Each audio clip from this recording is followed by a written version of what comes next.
Çoğu zaman kaos ve gürültü tarafından yönetilen bir dünyada, kadim Stoacılar tarafından bilinen ve hayatı deneyimleme şeklinizi değiştirebilecek güçlü bir sır vardır. Bu sır, ne kalabalığın gürültüsünde bulunur, ne de geçici zevklerin amansız kovalamacasında gizlidir. Sır, kendi zihninize hakim olma sanatıdır. Stoacılığın zarif bir basitlikte öğrettiği bu derin felsefenin derinliklerine dalıyoruz. Stoacı yaşam tarzının size sadece barış ve huzuru değil, aynı zamanda hayat fırtınalarında, sarsılmaz bir netlikle ve esneklikle çok daha fazlasını sunabileceğini ortaya çıkaracağız. Stoacıların her adıma rehberlik eden bilgeliğiyle modern dünyamıza yön vermek için bu zamansız gerçeklerden nasıl yararlanacağımızı keşfederken bana katılın. Tatmin duygusu, zihninizi Stoacı düşünceyle nasıl kontrol edeceğinizi anlamak, sadece hayatla başa çıkmakla ilgili değil, içinde gelişmekle de ilgilidir. Bana güven. Bu yolculuğun hiçbir bölümünü atlamak istemeyeceksin. Bugün birlikteyiz. 1 numara. Başkalarının ne düşündüğünü bırak. Stoacılığın en özgürleştirici öğretilerinden biri, basit ama derin bir fikre dayanır. Gerçekten kontrolümüz altında olan tek şey, kendi tepkilerimiz, duygularımız ve düşüncelerimizdir. Bu ilke bizi başkalarının fikirlerinin ağırlığından kurtulmaya teşvik eder. Bugün yolculuğumuzda başkalarının ne düşündüğünü bırakmanın neden sadece özgürleşmek olmadığını, kendi zihninize ustalaşmaya yönelik stratejik bir hamle olduğunu da anlayacağız. Bir düşünün, bir kararı ne sıklıkla değiştirdiniz? Hatta başkalarının söyleyeceğini veya düşüneceğini düşündüğünüze göre görünüşünüzü değiştirdiniz mi? Bu yaygın bir tuzaktır ve içsel inançtan ziyade dışsal doğrulama tarafından yönlendirilen bir hataya yol açabilen sinsi bir tuzaktır. Stoacılık bize eylemlerimizi ve düşüncelerimizi kendi değerlerimize bağlayarak bu odağı değiştirmeyi öğretir. Dış yargıların kaosuna karşı zihinsel dayanıklılığımızı güçlendiririz. Haydi Marcus Aurelius'u düşünelim. Zihniniz üzerinde gücünüz olduğunu söyleyen ünlü kişidir Marcus Aurelius. Onun bu sözleri kontrol edilemeyeni kontrol etmeye çalışmak yerine kendi zihinsel tepkilerimize odaklanmamız için bir çağrıdır. Bu başkalarına karşı kayıtsız kalmamız anlamına gelmez. Aksine daha çok kendi muhakeme gücümüze ve gönül rahatlığımıza dış onayın üzerinde öncelik verdiğimizi belirtir. Bu felsefe bizden geri bildirimi tamamen göz ardı etmemizi istemez. Bunun yerine hangi geri bildirim parçalarının yapıcı ve daha derin olduğunu anlamamızı ve hedeflerimiz ile uyumlu olup olmadığını seçmemizi sağlar. Aldığınız reaksiyon sadece dikkat dağıtıcıdır. Kendi bahçenizde düşüncelerinizin tohumlarının kendi değerlerinizle ve inançlarınızla beslendiğini unutmayın ve bu bahçenin diğer kişiler tarafından çiğnenmemesi için gerekli önlemleri almalısınız. Eleştiriden veya onay aramadan, korkmadan seçim yapma özgürlüğünü hayal edin. Daha özgün yaşamaya başlayın. Bu stoik yaklaşımı uygularken sizin için gerçekten önemli olan şeyin rehberliğinde yalnızca dış doğrulamaya olan bağımlılığınızın azalmakla kalmayıp aynı zamanda kendinize olan güveninizin ve iç huzurunuzun da arttığını, bunun sadece güçlenmekle ilgili olmadığını da göreceksiniz. 2 numara. Duygusal dayanıklılığınızı geliştirin. Bu sadece sertleşmekle ilgili değil, bu iç manzaranızı geliştirmekle ilgili. Geleneksel anlamda duygularınızın sizi kontrol etmek yerine size hizmet ettiği bir iç manzara geliştirmekle ilgilidir. Burası Stoacılığın paha biçilmez içgörüler sunduğu yerdir. Stoacılar duyguyu bastırmayı değil, refahı ve kişisel gelişimi geliştirmek için duyguları anlamayı ve yönetmeyi seçerler. Engelleri fırsatlar olarak görme şeklindeki Stoacı uygulamayı, filozof Seneca'nın savunduğu bir yöntem olarak düşünün. Her zorluk veya zorluğun sabır, cesaret gibi erdemleri uygulama şansı olduğunu savunurdu. Ölçülülük mücadelelerimizi güç geliştirme fırsatları olarak yeniden çerçevelendirerek, zorluklar karşısında bunalmak yerine onlara verdiğimiz duygusal tepkiye dönüştürürüz. Ona bir amaç duygusuyla yaklaşabiliriz ve bunu daha büyük bir dayanıklılığa doğru bir basamak olarak kullanabiliriz. Duygusal dayanıklılığı geliştirmenin bir diğer önemli yönü gerçeklikle uyumlu bir bakış açısını sürdürmektir. Epiktetos, yargılarımızı ve beklentilerimizi ayarlayarak, üzüntümüzün olayların kendisinden değil, onlar hakkındaki yargılarımızdan kaynaklandığını bizlere öğretmiştir.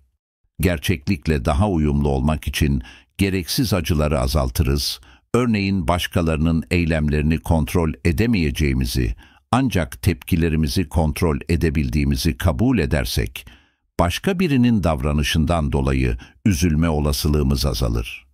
Duygusal dayanıklılık, aynı zamanda duyguların anlaşılmasını da içerir. Kendileri emir değildir, sırf öfkeli, incinmiş ya da endişeli hissettiğimiz için bu duygulara göre hareket etmek zorunda olduğumuz anlamına gelmez. Duygu ve eylem arasındaki bu mesafe kritiktir. Bize tepkimizi seçme zamanı verir. Stoacılar buna, duygusal dayanıklılığınızı artırmak için aklımızı ve özgürlüğümüzü kullanabileceğimiz alan adını verdiler.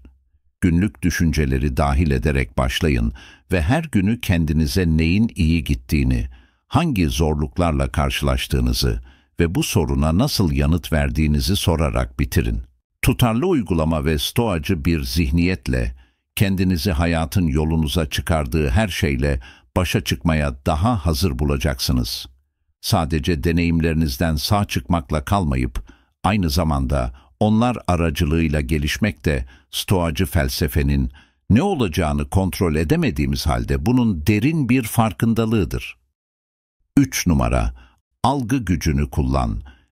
Bize göre olayları nasıl algıladığımızı ve onlara nasıl tepki verdiğimizi kontrol edebiliriz. Bu algının gerçek gücüdür. Tepkilerimizin olayların kendisi tarafından değil, onlara yüklediğimiz yorumlar tarafından şekillendiğinin farkına varmak sizin için harika olacaktır. Trafikte sıkışıp kaldığınızı hayal edin. Önemli bir toplantıya geç kalmak üzeresiniz. Bu durumu bir felaket, öfke ve hayal kırıklığına yol açabilecek bir olarak algılayabilirsiniz. Alternatif olarak bunu en sevdiğiniz podcast'i veya sesli kitabı dinlemek için bir fırsat olarak da görebilirsiniz. Böylece zamanı geri kazanabilir ve sinir bozucu bir deneyimi eğlenceye dönüştürebilirsiniz. Bir algı yönetiminin stoik uygulaması ikinci yaklaşımı seçmekle ilgilidir. Yapılacak şey, iç huzurla uyumlu bir şekilde değişen koşullar ve bilgelikle karar vermek olmalıdır. Stoacı filozof Epiktetos, insanların olaylardan değil, olaylara bakış açılarından rahatsız olduklarını vurgular. Bu çok ünlü ve destanımsı bir sözdür. Algıya dair stoacı düşünceyi özetliyor. İç huzurumuzun hayatımızdaki olaylardan değil, onlara eğitim yoluyla verdiğimiz tepkilerden geldiğini hatırlatıyor. Kendimize daha yararlı bakış açıları benimsemek, duygusal sağlığımız üzerinde önemli ölçüde kontrol sahibi olmak, beceriyi geliştirmek, farkındalık ve öz farkındalıkla başlar. Otomatik düşüncelerimizi gözlemlemeyi ve onların doğruluğunu sorgulamayı içerir. Bu düşünce gerçeği yansıtıyor mu? Bu durumu görmenin başka bir yolu var mı? Bu sorgulama ve yeniden çerçeveleme uygulaması, duygusal manzaramızı dramatik bir şekilde değiştirebilecek ve bunu günlük hayatınıza entegre edebilecek bir bilişsel yeniden yapılandırma biçimidir. İlk tepkinizin en yapıcı olmayabileceği durumları tanımlayarak, durumu daha iyi görebilmek için düşüncelerinizi yeniden çerçevelendirerek başlayın. Yeni bir ışık bu, yeteneklerinize bir saldırı olarak değil, iş yerindeki bir eleştiriyi yorumlamak kadar basit olabilir. Ancak kişisel ve mesleki gelişimi teşvik edebilecek değerli geri bildirimler olarak algının gücü, kendimizi aldatmak veya gerçekliği göz ardı etmekle ilgili değildir. Hayatı daha net görebilmemiz ve ona en derin değerlerimizle uyumlu şekillerde yanıt verebilmemiz için merceğimizi ayarlamayla ilgilidir. Bu stoacı tekniği uygulayarak sadece kendi dayanıklılığınızı geliştirmekle kalmaz, aynı zamanda mutluluk ve tatmin kapasitenizi de geliştirirsiniz. Günlük zorlukları büyüme ve kendini keşfetme fırsatlarına dönüştüren dönüştürücü bir süreçtir. 4 numara. Doğaya uygun yaşayın. Bu yalnızca daha fazla yürüyüşe çıkmak veya bahçeye çiçek dikmek anlamına gelmez. Ancak bunlar doğayla bağlantı kurmanın en derin ve harika yollarıdır. İnsan davranışının ve evrenin doğal yasalarını tanımak ve bunlara bağlı kalmakla ilgilidir. Stoacılar, insanlarda dahil olmak üzere tüm yaratılanların evrenin bir parçası olduğuna inanırlar. Bizim için doğanın kendisi tarafından dikte edilen bir amacı yerine getirme rolü vardır. Bu, Stoacıların doğamızın en yüksek işlevi olarak gördüğü, akla uygun olarak erdemli bir hayat yaşamak anlamına gelir. Marcus Aurelius, sık sık doğanın birbirine bağlılığı hakkında yazmıştır. Kişisel yazılarında bireyin eylemlerini daha büyük bir senfonisinin parçası olarak görmüştür. Bu doğal düzene karşı gelmek, pratikte uyumsuzluk ve mutsuzluğa neden olur. Doğaya göre yaşamak birkaç temel davranışı içerir. İlk olarak iç dünyamızı anlamak için kendin üzerine düşünme pratiğini teşvik eder. Bu yansıma, dünyanın daha geniş bağlamı içinde nelerin kontrolümüz altında olduğuna ve nelerin kaçınılmaz olanla daha uyumlu yaşamamıza yardımcı olmadığına dair derin bir anlayışa yol açar. Diğer insanların eylemlerini veya birçok durumun sonucunu kontrol edemeyeceğimizi, ancak onlara tepkilerimizi kontrol edebileceğimizi kabul etmek. Üstelik bu stoik prensip bize sadeliği benimsemeyi ve bundan tatmin bulmayı öğretir. Bu, arzularımızı azaltarak olanla daha yakın uyum içinde olmak anlamına gelebilir. Mutluluk için doğal olarak gerekli ve yeterli olan arayışlarımız ve arzularımız gerçek doğamıza uygun mu, yoksa toplumsal baskılar tarafından yapay olarak mı inşa ediliyor? Küçük başlayın, her gün hayatınızdaki doğal akışlara nerede direniyor olabileceğinizi veya sonuçları nerede zorluyor olabileceğinizi düşünün. Çevrenizin ritmine daha yakın uyum sağlamaya çalışın, güneşle uyanın, mevsimsel olarak yemek yiyin ve vücudunuzun ihtiyaçlarını ve enerjisini daha derinlemesine dinleyin. Bu yaklaşım hırs veya arzudan vazgeçmekle ilgili değildir. Dürtüleri doğal düzenli ve diğer insanların ihtiyaçlarını karşılamak ile uyumlu hale getirerek bunların geçici kaprislerden ziyade gerçek zorunluluk ve erdemden doğmasını sağlayın. Şunu hatırlayalım, doğaya göre yaşamak, uyum, sadelik ve erdemle dolu bir yaşamı kucaklamaktır. Dünyayla istediğimiz gibi olmadığı halde barışmak ve gününüzü geçirirken onun içinde eşsiz ve haklı yerimizi bulmakla ilgilidir. Bu stoacı yaklaşımı düşünün. Bilgelik ve bunun mutluluk anlayışınızı ve dünyadaki yerinizi nasıl değiştirebileceğini gözlemleyin. 5 numara. Öz disiplini uygula. Bu sadece dürtülerimizi kontrol etmek veya bir rutine bağlı kalmak için bir yöntemden çok daha fazlasıdır. Günlük eylemlerimizi daha derin değerlerimiz ve erdemlerimizle uyumlu hale getirmekle ilgilidir. Bu stoacıların inandığı öz disiplindir. Bu sadece kişisel kazançla ilgili değil, aynı zamanda akıl ve ahlaki amaçlarla uyumlu bir yaşam geliştirmekle de ilgilidir. Seneca, sık sık öz disiplinin veya öz kontrolün iyi bir hayat yaşamak için ne kadar gerekli olduğunu vurguladı. Bunlar olmadan tutkularımızın kölesi olacağımızı öne sürdü. Kendi zihinlerimizin yöneticileri, ne tür ayartmalar veya anlık tatminler ortaya çıkarsa çıksın, eylemleriniz ve kararlarınız üzerinde tam kontrol sahibi olmanın getirdiği güç ve özgürlüğü hayal ederler. Bu, Stoacı öz disiplinin kalbidir. Pratikte öz disiplin, mevcut en kolay veya hemen tatmin edici seçenekler olmasa bile, değerlerinizi yansıtan seçimler yapmak anlamına gelir. Örneğin, harcamak yerine tasarruf etmeyi seçmek, finansal güvenlik ve bağımsızlık değeriyle dürtüsel olarak uyum sağlamak, benzer şekilde uyanmaya karar vermek, yoğun bir günden önce erkenden meditasyon yapmak veya egzersiz yapmak, sağlığa ve farkındalığa olan bağlılığı gösterir. Uzun vadeli refahı fazladan uyku yerine önceliklendirir. Üstelik Stoacılar, öz disiplini bir arayış olarak görmemişlerdi. Ama dürtülerimizi kontrol ederek ve mantıklı kararlar vererek topluma fayda sağlayan bir şey olarak daha rasyonel, sakin ve düşünceli bir topluma katkıda bulunuruz. Her kişisel tercih, farkında olsak da olmasak da çevremizdekileri etkiler. Daha fazla öz disiplini hayata dahil ederiz. Hayatınız, eylemlerinizin değerlerinizle uyuşmadığı alanları belirleyerek başlar.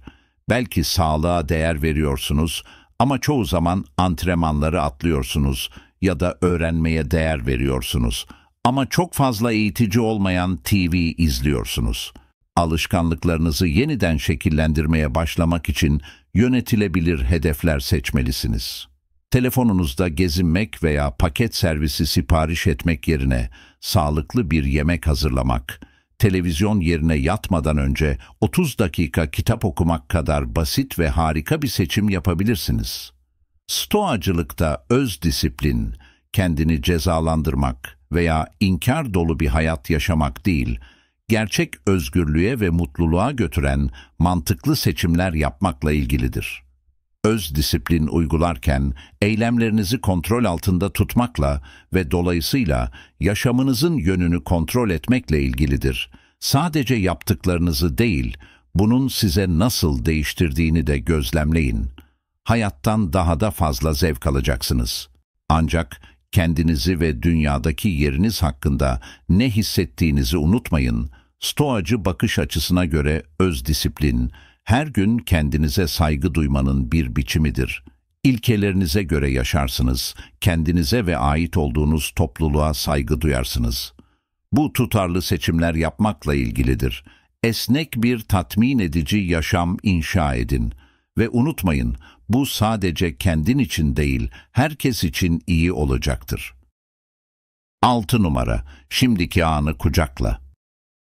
Gerçekte sahip olduğumuz tek şeyin şimdiki zaman olduğunu ve şimdiye odaklanmamızda ustalaşmanın derin bir huzur ve etkililiğe yol açabileceğini öğreten tüm stoik insanlar için dayanıklı ve tatmin edici bir yaşam inşa edin. Marcus Aurelius sıklıkla bunun önemini vurguladı. Mevcut göreve tüm dikkatle konsantre olmak, aynı anda tek bir şey yapmak ve eylemlerinin basitliğine dayanmak olarak tanımladığı bir uygulamadır. Çılgınca birden fazla görevi yerine getirmek yerine her görevi tam bir özveriyle sırayla yapmayı seçtiğinizi hayal edin. Bu odaklanma yalnızca üretkenliği artırmakla kalmaz. Aynı zamanda her anı kalite ve amaç ile doldurur. Şimdi de yaşamak aynı zamanda her anı kendi yargılarımızı veya dileklerimizi empoze etmeden olduğu gibi kabul etmek anlamına gelir. Gerçeklikle savaşmayı bıraktığımızda her şeyin farklı olmasını dilemeyi de bırakırız. Ve şimdinin gerçek taleplerinize yanıt vermeye başlayın. Hayatla daha gerçek bir düzeyde meşgul oluyoruz. Bu pasiflik veya teslimiyet anlamına gelmez. Bu beceriyi geliştirmek için gerçekten etkileyebileceğimiz tek zamanın şimdiki zaman olduğunun aktif bir kabulüdür bu. Becerilerinizi geliştirmek için tam zamanı olduğunu fark ederek başlayın. Zihniniz geçmişe ya da geleceğe doğru geziniyorsa, kendinize yavaşça şimdiki zamana geri dönmeyi hatırlatın. Farkındalık meditasyonu gibi uygulamalar, her gün birkaç dakika sessizce oturmak, bu beceriyi geliştirmede inanılmaz derecede yardımcı olabilir. Nefesinizi gözlemlemek ve düşüncelerin gelip gitmesini hiçbir bağlılık olmadan izlemek, şu anda merkezde kalma yeteneğinizi önemli ölçüde artırabilir. Bir başka pratik ipucu da yaptığınız her şeyle tam olarak ilgilenmek. Yemek yiyorsanız sadece yiyin, yürüyorsanız sadece yürüyün. Kendinizi tamamen şimdiki anın hislerine ve etkinliklerine kaptırın. Bu uygulama şimdiki zamanı kucaklayarak sıradan görevleri derin yaşam deneyimi ve neşe anlarına dönüştürebilir. Kendinizi metanetli ilkelere daha yakın bir şekilde hizalarsınız. Hayata eşitlikçi ve dengeli bir şekilde tepki verme kapasitenizi geliştirin. Bu uygulama sadece zihinsel sağlığınızı geliştirmekle kalmaz, aynı zamanda ilişkilerinizi ve hayatla olan bağınızı da derinleştirir. Her günü daha zengin ve daha tatmin edici hale getirir. Unutmayın, hayat, her birini nasıl yaşadığımızın bir dizi şimdiki anıdır. An, büyük ölçüde hayatlarımızı nasıl yaşadığımızı belirler. 7 numara, bir topluluk oluşturun ya da katılın. Stoacılığın daha derin ama çoğunlukla gözden kaçırılan yönlerinden biri topluluk kavramını içerir. Marcus Aurelius'un kendisi de insanları doğası gereği sosyal yaratıklar olarak görmüştür. İzole olarak değil, başkalarıyla uyumlu bir etkileşim içinde yaşamayı amaçlayan bu fikir, bir topluluk oluşturmanın veya bir topluluğa katılmanın sadece kişisel bir seçim değil, aynı zamanda ahlaki bir zorunluluk olduğu yönündeki stoacılığın altını çizer. Topluluk, tek başına bulunamayan bilgeliği ve perspektifi destekler, her bireyin erdem ve mantıkla hareket ettiği bir ağın gücünü ve dayanıklılığını hayal edin, böyle bir grup önemli şeyleri başarabilir. Pratik açıdan her üyenin hayatı üzerindeki olumlu etkiyi artırmak, bir topluluğa aktif olarak katılmak, çeşitli anlamlara gelebilir. İlgi alanlarınızı paylaşan, yerel bir gruba katılmak veya günümüzün dijital çağ topluluğunda değerlerinizle uyumlu amaçlar için gönüllü olmak kadar basit olabilir.